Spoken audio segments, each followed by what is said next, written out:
If you've ever been told that eating more will automatically make you gain fat, this video is going to mess with your head a little. Because for years, I believed the same thing. Eat less, move more, suffer more. And yet, the harder I tried, the fatter I stayed. Until something strange happened. I started eating more calories, and my body fat went down. Not overnight, not magically, but consistently. And today, I'm going to explain exactly why that happened, and why the old advice might be the very thing keeping you stuck. Let me be clear first. This is not some eat junk food all day and get shredded fantasy. I'm not here to sell you nonsense. What I'm talking about is understanding how the body actually responds to food, stress, and energy availability, especially if you're over 35 or 40. Because your body at this age does not behave the same way it did in your 20s, no matter how much Instagram fitness gurus want to pretend it does. For most people who are stuck, the problem isn't that they eat too much. It's that they've been eating too little for too long. Chronic dieting, constant restriction, skipping meals, training hard while underfueling. When you do that long enough, your body adapts.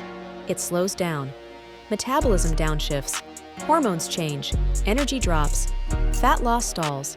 And worse, your body becomes very efficient at holding onto fat as a survival mechanism. Your body doesn't understand summer body goals. It understands survival. When calories are constantly low, your body thinks food is scarce. So it reduces non-essential functions. You move less without realizing. You burn fewer calories at rest. Thyroid output drops. Stress hormones go up. Fat loss becomes harder, not easier. This is why some people can eat very little and still not lose fat, while feeling tired, hungry, and frustrated all the time. What happened when I ate more was simple but uncomfortable at first. I stopped forcing an aggressive deficit. I increased calories gradually, not all at once, slowly, mainly from protein and carbs. And something unexpected happened. My energy came back. My workouts improved. I slept better. I moved more during the day without forcing it.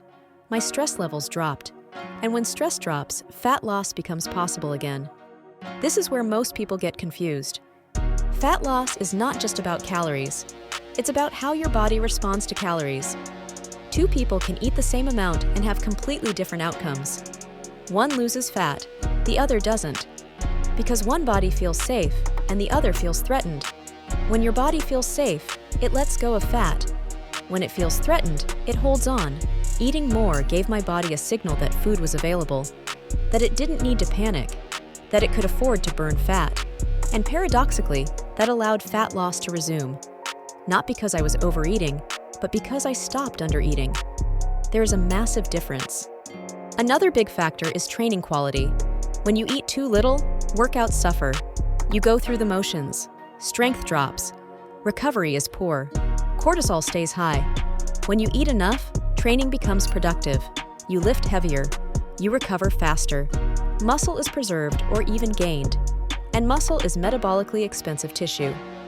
More muscle means higher energy expenditure, even at rest.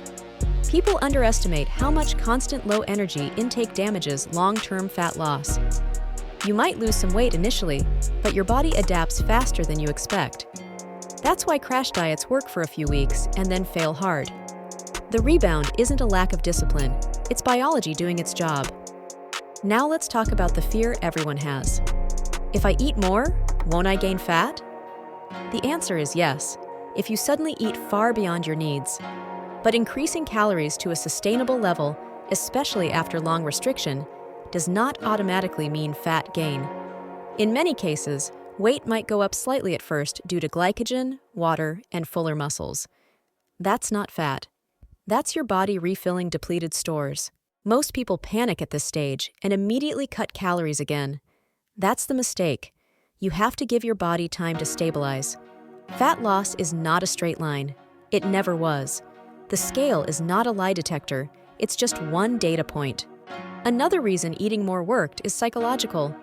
When food is no longer scarce, obsession drops. Binges reduce. Cravings calm down.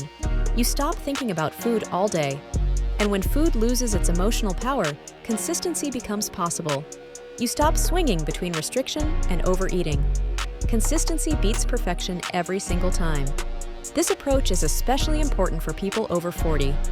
Hormonal changes, stress, sleep issues, and life responsibilities all stack up. You cannot brute force fat loss with starvation anymore. The body pushes back harder. You need strategy, not punishment. So what does eating more actually mean in practice? It means enough protein to support muscle, enough carbs to fuel training and daily movement, enough fats for hormones. It means not living in a constant deficit. It means sometimes eating at maintenance so your body doesn't feel under attack. Fat loss happens in phases, not forever. This is also why walking often works better than endless diet for fat loss at this stage of life. Walking lowers stress. It improves insulin sensitivity. It doesn't spike cortisol. Combined with proper fueling, it creates an environment where fat loss can actually occur without burning you out. If you've been stuck for months or years, eating more might not be the problem. It might be the solution, but only if done intelligently. Not emotional eating, not mindless eating, strategic eating. The biggest lie in fat loss is that suffering equals progress. It doesn't. Progress comes from alignment. When your body and goals stop fighting each other, results follow. So if you're eating very little, training hard, and getting nowhere, the answer might not be to push harder. It might be to step back, fuel your body properly, lower stress, and let biology work with you instead of against you. Eating more didn't break the rules. It exposed them. And once you understand that fat loss is about signaling safety, not punishment, everything changes. If this made you rethink your approach, good. That discomfort is growth. And if you want more honest conversations about fat loss without the nonsense, stay around.